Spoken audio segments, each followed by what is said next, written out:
दिया है बाबा हमको नया जीवन, दिया है बाबा हमको नया जीवन। हीरे जैसा मिला है जीवन, मोती जैसा मन, हीरे जैसा मिला है जीवन, मोती जैसा मन। दिया है बाबा हमको नया जीवन, दिया है बाबा हमको नया जीवन, दिया है बाबा हमको नया जीवन।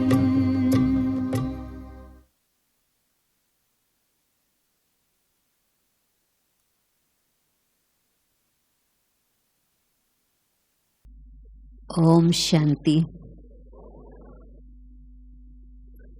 हम सब बहुत बहुत भाग्यशाली हैं, क्योंकि सारे कल्प में ये हमारा जो नया जन्म है, जो शिव बाबा ने ब्रह्मा बाबा के द्वारा हमें ब्राह्मण बना करके अपने ईश्वरीय गोद में पालना दी है, ये बिल्कुल हीरे जैसा जन्म है।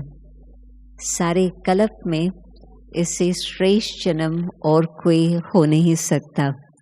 तो अपने लिए आप खूब तालियां बजाएं।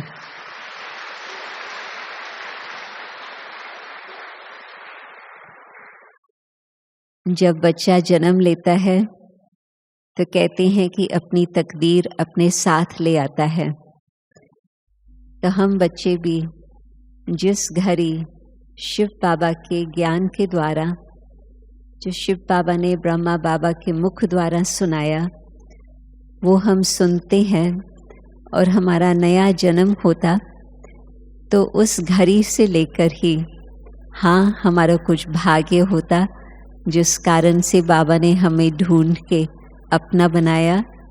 परंतु उस जन्म से कदम कदम पर हमारा अत्यंत भाग श्रेष्ठ बनता ही जाता। और आज हम सब जो भी यहाँ बैठे हैं, हम सोच रहे हैं कि विश्व भर में कोई ऐसे भाग्यशाली आत्माएं नहीं होंगी जैसे हम हैं। अव्यक्त बाप दादा, अव्यक्त बाप दादा चाहे साकार बाबा, जो भी हमें मुरलियों में बताते हैं, जब जब वो हम मुरलियाँ सुनते हैं या हम उन्हों का मनन चिंतन करते हैं, तो हम सोचते हैं कि सचमुच कल्प कल्प हमारा ये इतना श्रेष्ठ भाग्य होगा, जो कुछ चंद घड़ियाँ संगम युग की हम जो भगवान के साथ बिताते हैं, उस आधार पर हमारा सारे कल्प का भाग्य बनता। और न सिर्फ एक कल्प का भाग्य बनता, परंतु हर कल्प के लिए हमारा सुंदर भाग्य बन ही जाता। आप सोचो कि कोई ऐसा इंसान नहीं होगा, कितने विश्व के अंदर, चाहे भारत के अंदर बिलियंस की पॉपुलेशन हो चुकी है, परंतु कोई भी ऐसा नहीं जो ये कह सके सिवाय ब्राह्मणों के कि हमारा ये जन्म हीरे समान है, परंतु हर जन्म हमारा श्रेष्ठ होगा और हर कल्प हमारा ये जन्म श्रेष्ठ होगा। इसी तरह से हमारा भाग्य सदा ही बिल्कुल चमकता ही रहेगा सारे कल्प के अंदर। तो आप सोचो कि हमने किस प्रकार की कमाई की थी पिछले कल्प में, जिस कारण से अभी भी हमारी झोली हर रोज़ बाबा इतना भरते जा रहे हैं। आप कभी गिनती करो कितना बाबा ने दिया है, कितनी हमारी झोली भरपूर की है, और अभी भी हर रोज़ करते ही रहते। तो जितना भी हम बाबा को कहे कि बाबा आपने तो इतना सब कुछ दिया है, हम आपको रिटर्न में क्या देवें, तो कुछ कंपैरिजन ही नहीं है। जितना भगवान अभी भी दे रहा और देते ही रहेंगे, उसके कंपैरिजन में हम क्या देते हैं भगवान को? बिल्कुल कखपन, और कुछ भी हमारे पास तो है भी नहीं। परंतु हाँ, हम बाकी अपनी सच्ची दिल बाबा के सामने समर्पित कर सकते। हम अपने दिल का प्यार सदा के लिए बाबा के साथ जोड़ सकते, और बाबा को फिर हम यही कहते हैं कि जो आपकी आज्ञा हमारे सिर माथे पर, जो आप कहेंगे वो हम अवश्य ही स्वीकार करेंगे।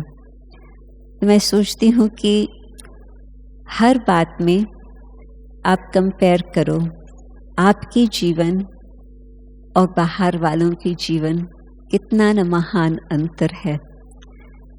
लौकिक हिसाब में आप पहले सोचो कि लौकिक बचपन होता तो कहेंगे कि बचपन में जिसको माँ बाप का बहुत प्यार मिलता, बचपन में जिन्हों को अच्छी तरह से संग मिलता, खेलने के लिए अच्छे अच्छे फ्रेंड्स होते, उसका दिमाग थोड़ा ठीक होता, तबीयत ठीक होती, तो कहेंगे कि ये तो बहुत भाग्यशाली बच्चा है।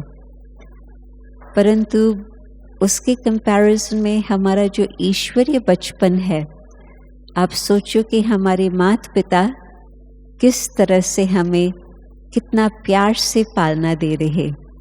सवेरे बाबा जगाते हैं और फिर बाबा खुद हमारा टीचर बनकर हमें पढ़ाते हैं, और फिर दिन भर हमारा फ्रेंड बनकर के हमारे साथ अंग संग रहते हैं, और रात्रि के समय भी कहते हैं कि बस अभी फरिश्ता रूप धारण करके सारी सृष्टि का सैर, सारे विश्व का सैर हमारे साथ साथ करो, सारे विश्व को साक्षात्कार कराओ अथवा विश्व को रोशनी दो।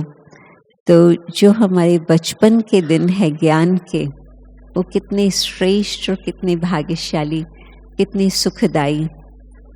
और वैसे लौकिक हिसाब से आजकल मानते हैं कि जो संस्कार बच्चे के अंदर 7 वर्ष की आयु तक पढ़ते हैं, चाहे पालना के हिसाब से, चाहे पढ़ाई के हिसाब से, चाहे संग के हिसाब से, वो जो उसके संस्कार होते वही आगे के जीवन में वही चलते हैं।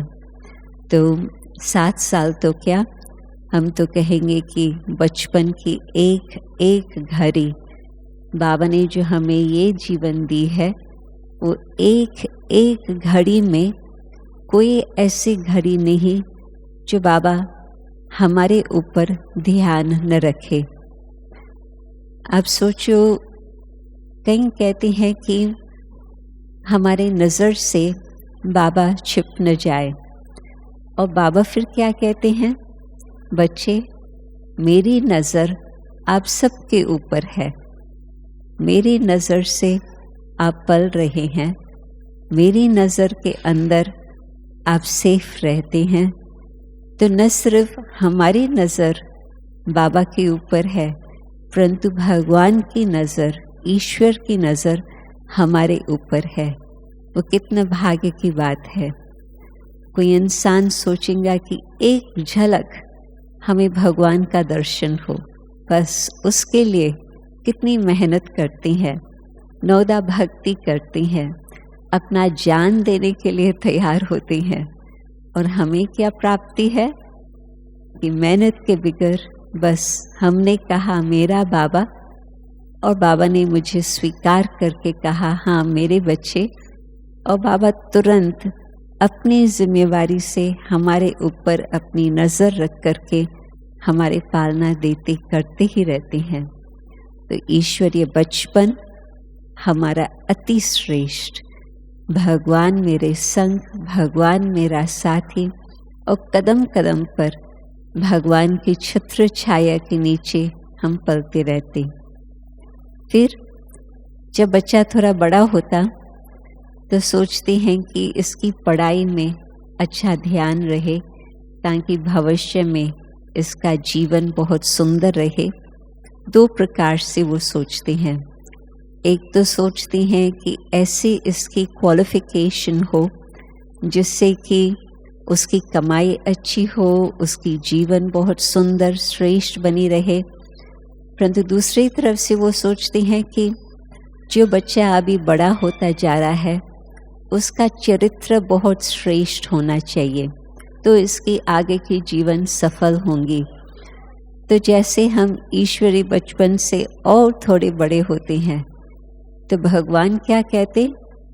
भगवान कहते हैं कि बच्चे, आप मेरी आज्ञा पर चलेंगे तो आपकी जीवन ऐसे लायक बनेंगी जो न केवल आप देवता बनेंगे, न केवल आपके लिए स्वर्ग में सीट रिजर्व होंगी, परंतु उससे भी अधिक आप तो बनेंगे स्वर्ग के मालिक। अब सोचो कि कहाँ आज हम साधारण बैठे हैं, परंतु भगवान हमें कह रहे हैं, किस दृष्टि से देख रहे हैं कि आप अपनी जीवन को इतना लायक बनाओ स्टडी के आधार पर जो आप विश्व के मालिक, स्वर्ग के मालिक बन जाओ। तो कितनी हमारी हीरे समान जीवन अभी है जो भगवान हमें ऐसे चांस दे रहा है, ऐसे हमें लायक बना रहा है। और फिर थोड़ा और बड़ा होते तो जो भी बच्चा होता वो अपना घर बनाता, गृहस्थी बनाता, परंतु उसमें भी हम भी थोड़ा और बड़े होते हैं तो सेवा करने लगते, तो अपना वो छोटा सा गृहस्थी बन जाता, परंतु उसमें भी भगवान को साथ रख कर के, चाहे हम लौकिक हिसाब से अपने घर गृहस्थी की पालना करें, चाहे अलौकिक हिसाब से हम अनेक आत्माओं की सेवा करके उस परिवार को हम संभालते रहें, उसमें भी जो खुशबुएं होती है ईश्वरीय संबंध की, जिसमें कि भगवान हमें सिखाते जा रहे हैं कि किस तरह से हम सबके साथ संबंध रखें, किस तरह से हम सबके साथ पालना करते रहें,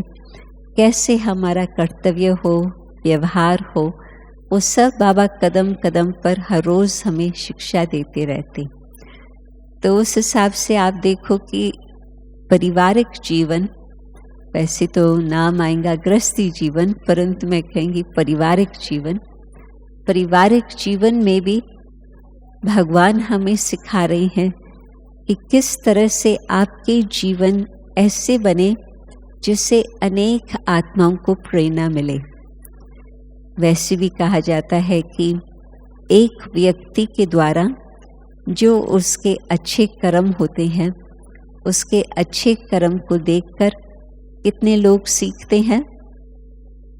ये साइंस के हिसाब से उन्होंने रिसर्च करके देखा, एक व्यक्ति कुछ अच्छा काम करता तो उसके आजू बाजू वाले जो 5-6 लोग होते हैं वो सीखते हैं, उन्हों को प्रेरणा मिलती। 5-6 लोग फिर वो प्रेरणा लेकर के अपने जीवन द्वारा 5-6 और लोगों को सिखाते, उन्हों की जीवन और अच्छी बनती। वो बात वो भी सीख लेते हैं कि हम भी ऐसे अच्छा कर्म करें। और तीसरे बारी और बाकी जो 6 लोग होते हैं, तो आप सोचो ये 6 लोग 6 लोगों को बताते रहे, वो 6 लोग अनेक औरों को बताते रहे, तो उन्होंने हिसाब किया एक व्यक्ति की ऊंची जीवन बनने से 125 लोगों को प्रेरणा प्राप्त होती है कम से कम।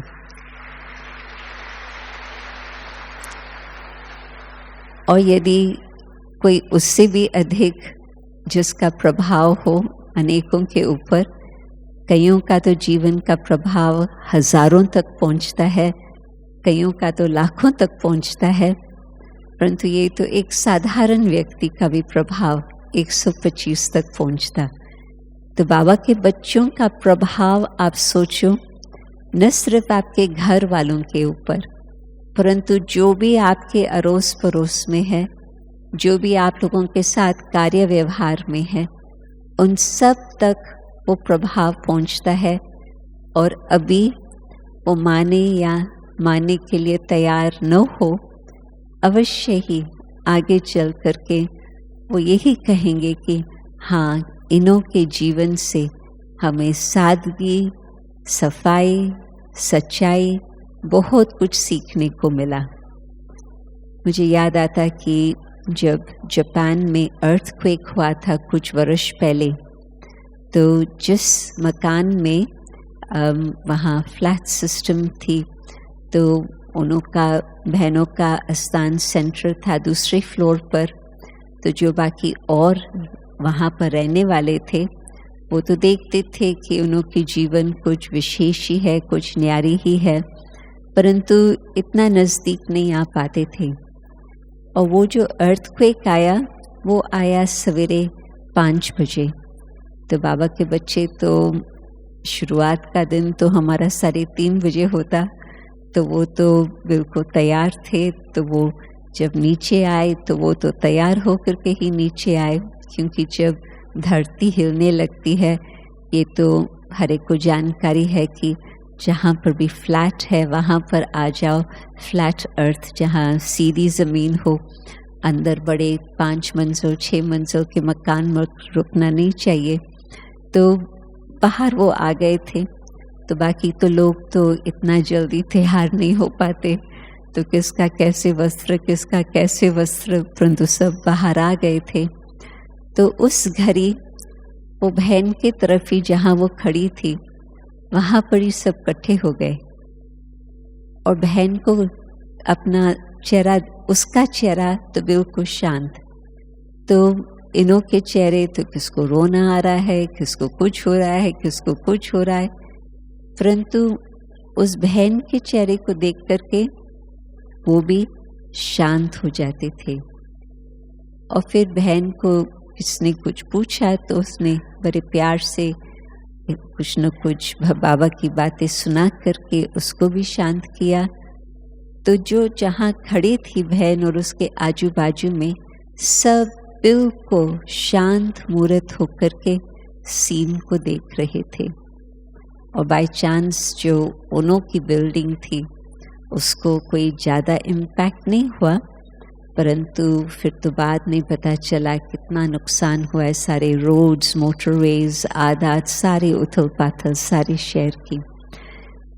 परंतु जिन्होंने बहन को देखा हुआ था उन सभी को ऐसे ही लगा कि बहन के कारण, सेंटर हमारे बिल्डिंग में होने के कारण, हमारे बिल्डिंग का बचाव इस एक व्यक्ति के कारण आज हम सेफ रहे।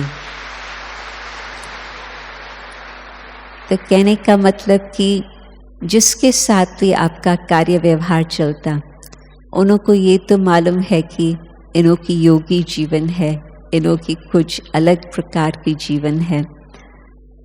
तो जब जब आपको देखेंगे उन्हों को यही बात याद रहेंगी कि इन्हों की तो योगी जीवन है। परंतु कोई घड़ी ऐसे भी आएंगे कि आपसे पूछेंगे कि योग क्या होता, हम कैसे योग लगाएं। तो जिस तरह से आपका उन्हों के ऊपर प्रभाव पड़ा है उस अनुसार ही वो बाबा के समीप आएंगे।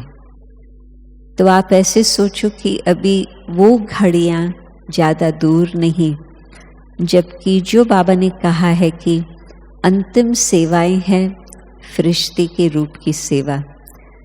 तो अभी जो हमें फिर भी कुछ समय मिला हुआ है, एक तो हम ये अपना जीवन जिस तरह से हर बात में ये हम याद रखें कि भगवान हमें जगाता, भगवान हमें सिखाता, भगवान हमें खिलाता, भगवान हमें नचाता, भगवान सब कुछ हमारे द्वारा कर रहा है, सब कुछ हमारे द्वारा करा रहा है।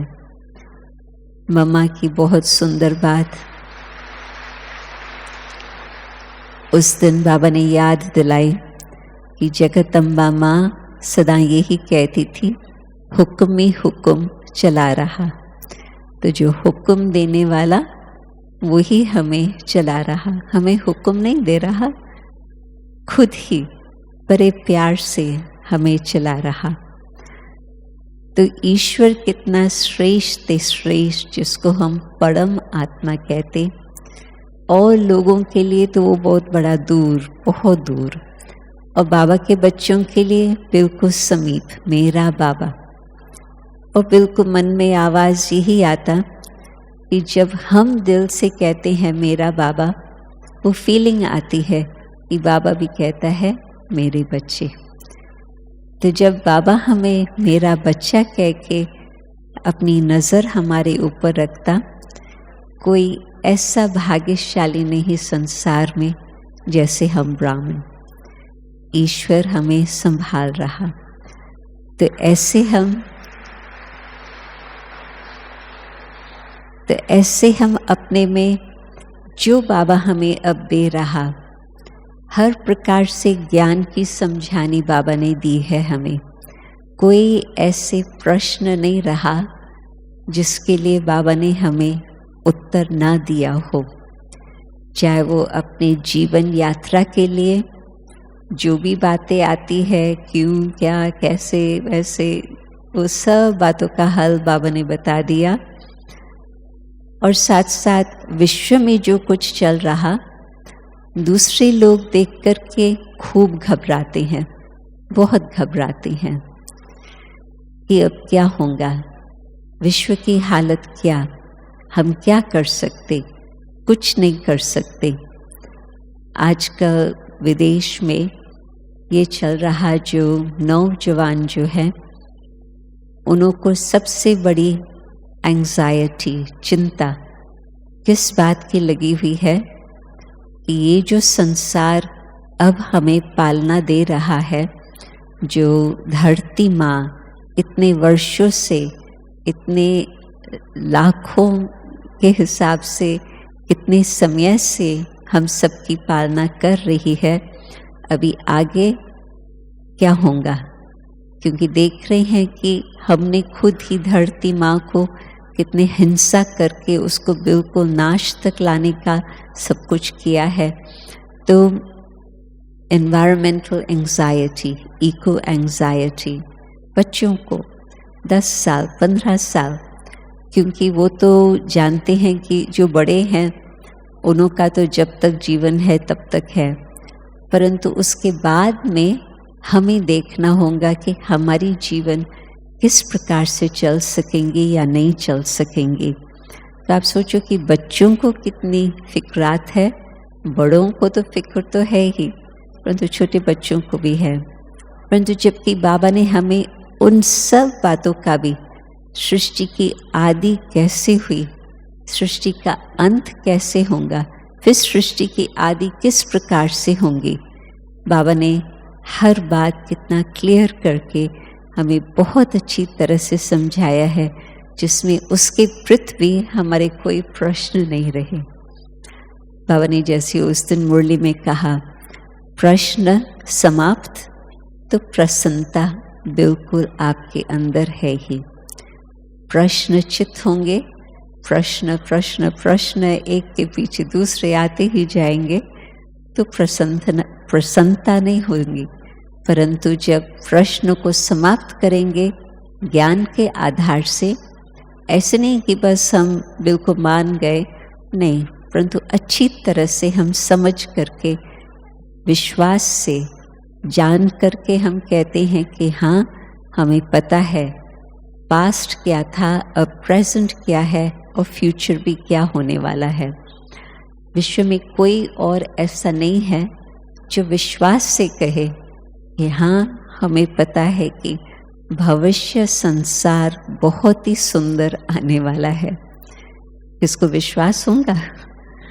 कहेंगे कि पता नहीं क्या होगा।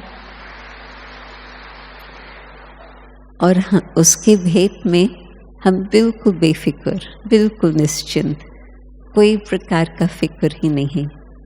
हम कहाँ होंगे, क्या होंगे, ये तो मालूम नहीं, परंतु हम जहाँ भी होंगे बाबा हमारे साथ होंगे और बाबा की मदद हमारे साथ होंगी।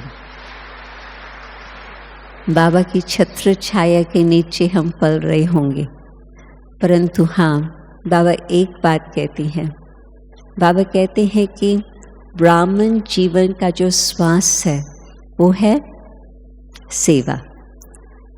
तो बाबा ने जो हमें इतना सब कुछ दिया है, तो जितना हम उसको बिल्कुल बुद्धि में दोहराते रहेंगे, सवेरे शाम बाबा को याद तो करते ही हैं, फिर तो उसमें एक और एडिशन आप ज़रूर कर लीजिए और आप देखेंगे कि आपको कितना जीवन और सुंदर सुंदर अनुभव होगा। वो ये है, बाबा को आज के दिन बाबा से मुझे क्या प्राप्ति हुई, परिवार से मुझे क्या प्राप्ति हुई, वो आप बुद्धि को उस तरह से दोहराओ हर रोज़, शाम को भी और सवेरे भी।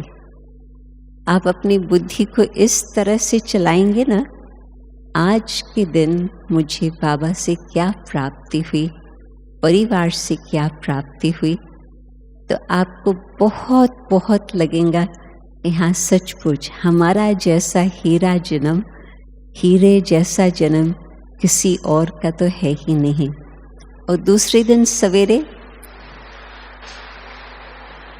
फिर आप अपने जीवन को देखना और सुबह शाम और हर रोज़ अलग अलग पॉइंट्स, सेम पॉइंट नहीं रिपीट करना, परंतु आप इस तरह से बुद्धि को दोहराएंगे ना, तो आपकी बुद्धि भी बिल्कुल हीरे समान चमकने लगेंगी। क्यों? क्योंकि जिस प्रकार का हमारा विचार चलता है उस प्रकार की हमारी स्थिति बनती।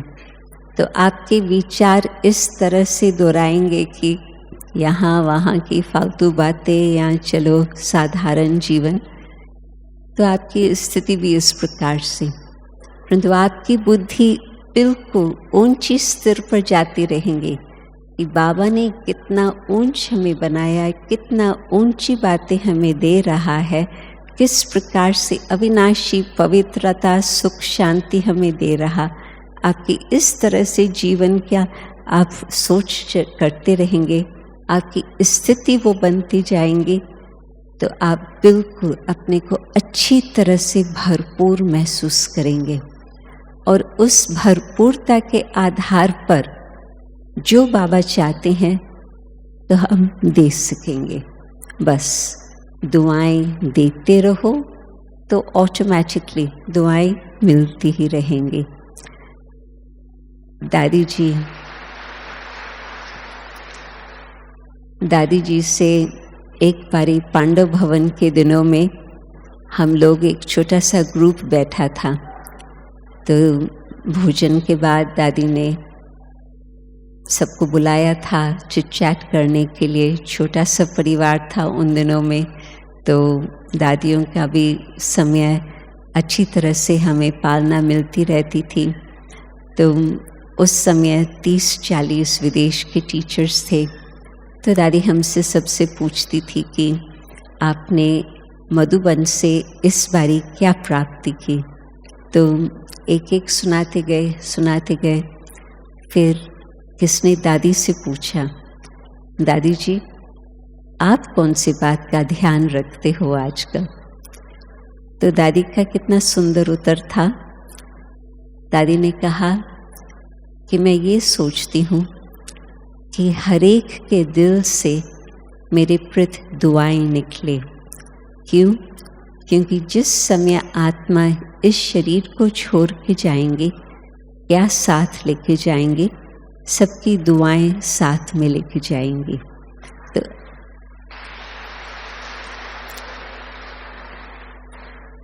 तो बाबा ने हमें हीरे जैसा जीवन दिया है, तो हमारा फर्ज कहता है कि हम औरों की इस तरह से सेवा करें जो उन्हों के दिल से भी दुआएं निकलें। तो हम उन्हों को अपनी तरफ से दुआएं देते जाएं, उन्हों की दुआएं हम इकट्ठी करते चलें और वो फिर हमारे साथ चलेंगी। बाकी और क्या साथ चलेंगा, कोई स्थूल चीज़ तो यहाँ ही सब कुछ छूटने वाली है। तो ब्राह्मणों ने तो पहले से ही अपनी वैराग्य स्थिति ऐसे बनाई है, जो आज यहाँ कल वहाँ, कुछ चाहिए नहीं, जो कुछ बाबा दे रहा साथ में लेके जा रहे हैं।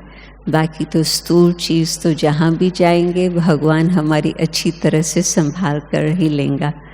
हमको कोई भी चीज़ यहाँ से उठा के वहाँ ले जाने की ज़रूरत ही नहीं है। जाएंगे जैसे आए थे हाथ खाली, जाएंगे भी ऐसे।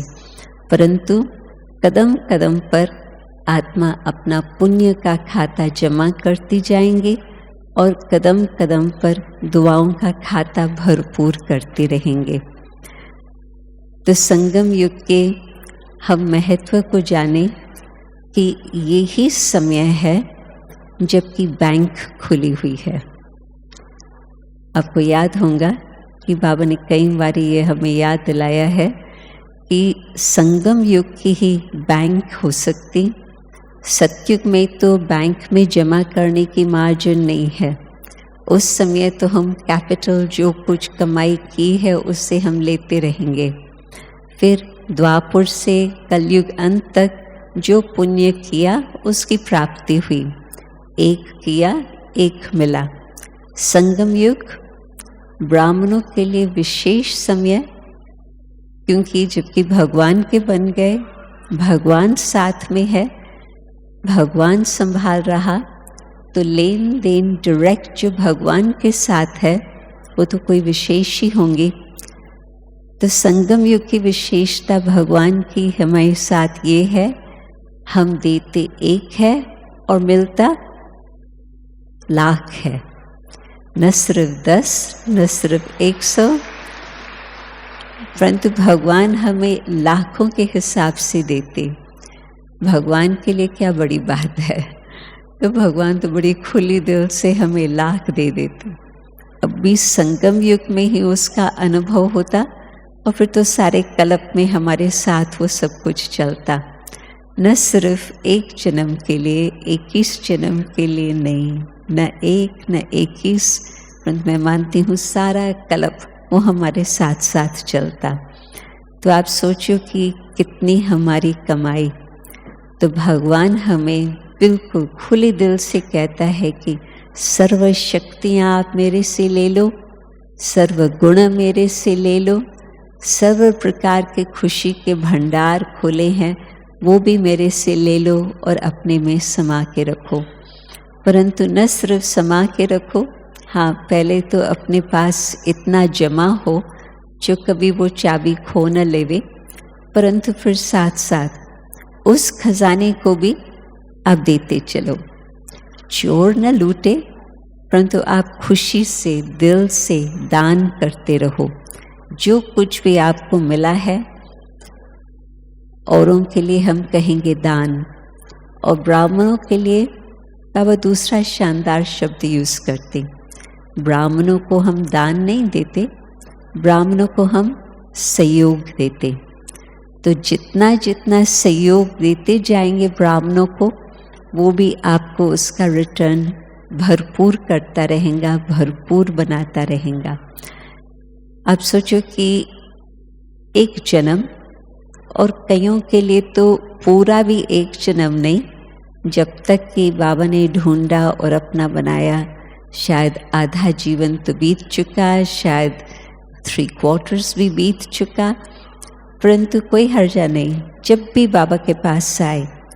परंतु जो थोड़ा समय संगम युग का, और उसमें भगवान हमें इतना सहयोग देते, जो 63 जन्म का हिसाब किताब को भगवान चुकतू कर लेते एक छोटे से समय के अंदर, और साथ साथ हमें ऐसी शक्ति देते और इतनी बुद्धि को विशाल बनाते जो थोड़े से समय में इतनी कमाई कर लेते जो सारे कल्प के अंत तक वो कमाई हमारे साथ चलती, थोड़े से समय में। तो भगवान तो जादूगर है ही, परंतु भगवान अपने बच्चों को भी ऐसे जादूगर बनाता है जो इतना सारा जादू का खेल हो जाता। थोड़े समय में सब कुछ संभव है, आत्मा का टोटल परिवर्तन हो जाता। कहते हैं कि ब्राह्मण बिल्कुल चोटी है, सही बात है, परंतु उनको ये नहीं मालूम कि स्थूल जन्म का हिसाब कुछ अलग ही है। ये आध्यात्मिक जन्म द्विजा, ब्राह्मणों को कहते हैं ना कि द्विजा, दूसरा जन्म लेने वाले। तो लौकिक ब्राह्मणों से पूछो कि आपका द्विजा का मतलब क्या, तो वो तो पता नहीं क्या गर्व की बातें आपको बताएंगे। परंतु रियलिटी में द्विजा हम बाबा के बच्चे, बाबा के मुख कमल द्वारा जो हमने जन्म लिया है ज्ञान के द्वारा, जो भक्ति में दिखाते हैं कि ब्रह्मा के मुख के द्वारा देवताओं ने जन्म लिया।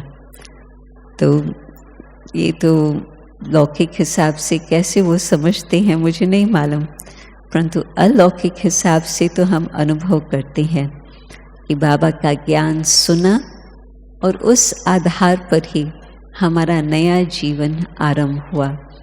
और हर रोज़ बाबा का मुरली सुनते रहे, हर रोज़ बाबा से दृष्टि लेते रहें, तो और हमारी बात वो पक्की होती जाती कि हम कौन हैं और हमारे माता पिता कौन है। जिसके माता पिता भाग्य विदाता है तो उनका कितना श्रेष्ठ भाग्य, भाग्य के भंडार बिल्कुल खुले हुए हैं, उसकी कोई लिमिट नहीं, जितना हम लेने चाहें हम ले सकते। जब मैं छोटी थी तो भगवान के बारे में कब कुछ चर्चा चलती थी तो लोग कहते थे कि तुम्हारी तकदीर भगवान के हाथ में है। तो मैं सोचती थी कि ये तो अच्छी बात है कि मेरी तकदीर कोई मनुष्य के हाथ में तो नहीं है, परंतु मैं ये फिर सोचती थी कि मेरी तकदीर भगवान के हाथ में है तो फिर मेरे लिए तो अच्छी बात है। परंतु कुछ आत्माओं को मैं देखती थी बचपन में भारत में गरीबी, तो मैं सोचती थी कि भगवान ने उन्हों की तकदीर फिर कैसे बनाई। परंतु जब ज्ञान में आए तो उस समय फिर देखा कि बाबा की दूसरी बात है। बाबा कहते हैं कि हाँ मैं भाग्य विदाता हूँ, परंतु मैं भाग्य की लकीर लिखने के लिए वो पेन कलम मैं तुम्हारे हाथ में देता हूँ। आप जितना भी भाग्य अपना लिखने चाहो मैं आपको बताता जाऊँगा कि कैसे करो, परंतु आप वो कलम खुद अपने हाथ में उठाओ और आप जितनी लंबी अपनी तकदीर की लकीर बनाने चाहते हो आप लिखते जाओ। तो मुझे ये बात बिल्कुल पसंद आई। क्यों? क्योंकि भगवान ने वो भी हमें शक्ति दी कि अपनी लकीर वो अपनी लिखते चलो, इतनी फ्रीडम भगवान ने दे दी। नहीं तो भगवान अपने हाथ में रखता तो फिर तो कोई क्वेश्चंस उठ सकते, जो आजकल कई लोगों के मन में क्वेश्चन आते ही है। क्या भगवान ये युद्ध बंद नहीं कर सकता? इतनी मारामारी चल रही है, भगवान क्यों नहीं कुछ करता? परंतु नहीं, भगवान ने हर बात हमें समझा दी है, जिस कारण से फिर क्या दिखाते कि ब्राह्मणों के हाथ, ब्रह्मा के हाथ में सारे वेद और शास्त्र, तो सब वेद शास्त्र चाहे कोई भी प्रकार की नॉलेज सार में शिव बाबा ने ब्रह्मा बाबा के द्वारा हमें बता दी है, हर प्रकार की समझानी। तब सोचो कि हमारी आत्मा तो बिल्कुल छोटी बिंदु, परंतु उस छोटे से बिंदु में बुद्धि इतनी सुंदर, इतनी श्रेष्ठ, इतनी महीन, जो हर बात को अच्छी तरह से समझ सकती है। जिसके बच्चे की बुद्धि बहुत सुंदर होती तो कहते हैं कि माँ बाप बड़े लकी है कि इतना अच्छा बच्चा है जो इसकी बुद्धि इतनी श्रेष्ठ है, इस तरह से अच्छा सोच सकती, इतना अच्छा काम कर सकती। तो भगवान ने भी हम एक एक को इतनी श्रेष्ठ बुद्धि दी है, इतनी सूक्ष्म बुद्धि दी है, जो हर बात खुद को भी जाने, बाप को भी जाने, हर आत्मा के पाठ को भी देख करके बिल्कुल खुश रहे इस प्रकार से महीन बुद्धि दी है, तो उस महीन बुद्धि के द्वारा हम कितना सुंदर अपना खुद का भी भविष्य बना रहे, परंतु भगवान के साथ साथ हम भी नई सृष्टि रचना के कार्य में अपना बहुत श्रेष्ठ पाठ बजा रहे हैं। कब कब मैं कहाँ पर चक्कर पर होती हूँ तो मुझे दिखाते हैं कि ये जो फलानी बिल्डिंग है ना, इस आर्किटेक्ट ने बनाई है और वो आपके प्रोग्राम में शाम को आने वाला है, आपको उसका परिचय कराएंगे। तो कितनी उन्हों को, बहनों को ही खुशी होती कि इतनी शानदार बिल्डिंग और वो जिसने इसकी रचना की है वो हमारे पास आते हैं। और जब हम सोचते हैं कि सारी सृष्टि का निर्माण करना, वो कॉन्ट्रैक्ट किसने उठाया है? वो तो शिव बाबा और ब्रह्मा बाबा ने, बाप दादा ने सारी सृष्टि को नया बना करके सुंदर स्वर्ग बनाने का ठेका उठाया है। और वो फिर हमें कह रहा है, मुझे मदद करो, मुझे कुछ सहयोग दो। आप जितनी अपने अंदर पवित्रता की शक्ति धारण करेंगे, उस पवित्रता की शक्ति से आप भगवान के मददगार बन सकेंगे इस नई सृष्टि की रचना के कार्य में। वो तो एक बिल्डिंग देख कर के खुश होते हैं और हमें तो सारे विश्व का नक्शा हमारे सामने है कि अब किस तरह से भगवान ने सारे विश्व में अपने स्थान बना कर रखे हैं। सारे विश्व को तो आप सोचो, भगवान सारे विश्व की नव निर्माण कर रहे हैं, तो विश्व के कोने कोने में बाबा ने अपना स्थान बना के रखा है। भगवान के पास प्लान था, किसी मनुष्य के पास प्लान नहीं था। रियली जिस घड़ी 1971 में जगदीश भाई और रमेश भाई को ये संकल्प आया कि बाबा अभी भी अव्यक्त हो चुके हैं और अभी तक विश्व की सेवा कोई उस रूपरेखा से नहीं हुई है, कब होंगी? तो दीदी मनमोहिनी के साथ बात की कि निमंत्रण मिला है न्यूयॉर्क का कि हम जाएं। तो दीदी ने उन्हों को बोला, दादी जानकी के पास जाओ, उन्हों को मालूम है विश्व में कहाँ कहाँ ब्राह्मण बच्चे बैठे हैं। तो उन्होंने फिर सारा प्लान बनाया और फिर सारे विश्व की सेवा का किस तरह से सुंदर रूपरेखा बन गई। 40 वर्ष के अंदर, 50 वर्ष के अंदर तो छोड़ो, 40 वर्ष के अंदर ही वो सारा ढांचा बन गया था सारे विश्व की सेवा का। तो किसके पास ये प्लान है? भगवान के पास। और बाप दादा कभी कभी आबू के दिनों में पहाड़ों पर बैठ करके जब बच्चों को ले जाते थे पहाड़ों पर योग करने, तो कभी कभी बच्चे बाबा को कहते थे कि बाबा आज लगता था कि आप कहीं दूर चले गए, आप कहाँ गए थे बाबा? तो बाबा उन्हों को देखकर कहते, बच्चे बाबा तो न सिर्फ आप लोगों को देखते हैं, परंतु बाबा उन बच्चों को देखते हैं जो दूर दूर बैठे हैं। तो बाबा सारे विश्व को देख रहे थे कि बाबा के बच्चे जहाँ जहाँ बैठे हैं, बाबा उन्हों को दृष्टि दे रहे थे। और आप सोचो कि कई हैं जिन्होंने उन दिनों में 50s में 1950 में आबू में आना हुआ, 50, 51, 52, उस समय के कई ऐसे हैं जिन्होंने उस समय जन्म लिया था विदेश में।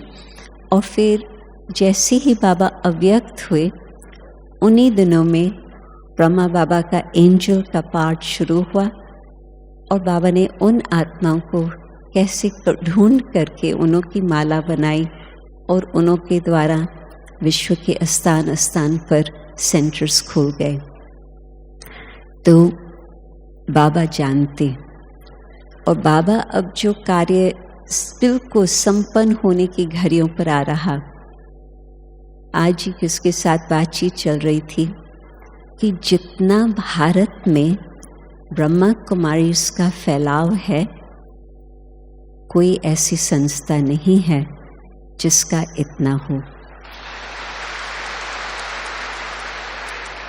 और उसमें फिर बाबा हमसे क्या सहयोग चाहते?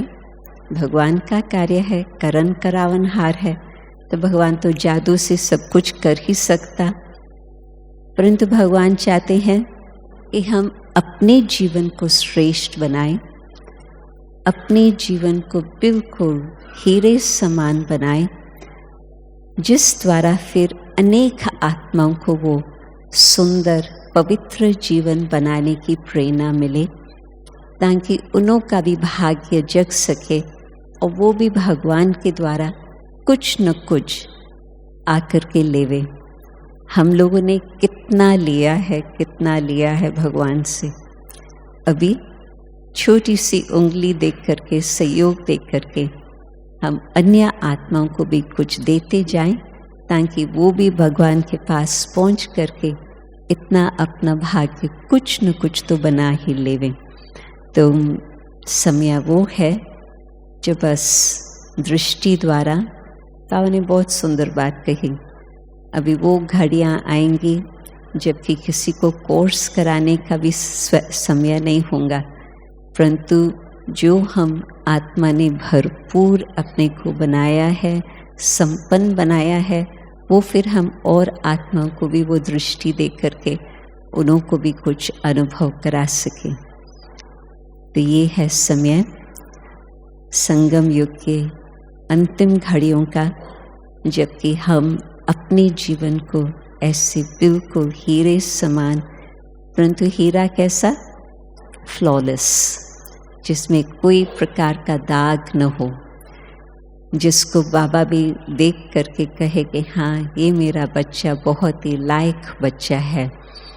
तो हम अपने ऊपर ऐसे नज़र रखें ताकि भगवान की नज़र मेरे ऊपर पड़ने से भगवान भी मुझे देख करके खुश रहे। हम तो बाबा को देख करके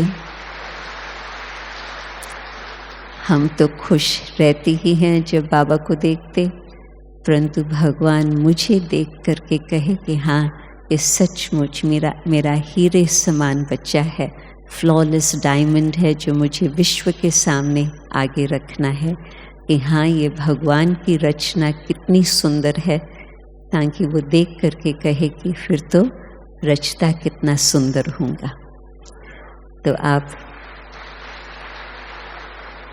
आप सब मधुबन में आए हैं, बिल्कुल जो उस ज्वेलर द्वारा फाइनल पॉलिश चाहिए, वो भगवान आपकी पॉलिश करके आपको ऐसे सुंदर हीरा बनाए, ताकि सब आपको देख करके कहे कि बनाने वाला कितना सुंदर हो। ओम शांति। अभी ऐसे बाबा की याद में बैठती हैं, जिससे आप न सिर्फ यहाँ आपकी लाइट फैले, न सिर्फ भारत तक आपकी लाइट फैले, परंतु विश्व के कोने कोने में वो लाइट फैले, जिससे विश्व में जल्दी ही अंधकार मिट जाए और रोशनी आ जाए। ओम शांति।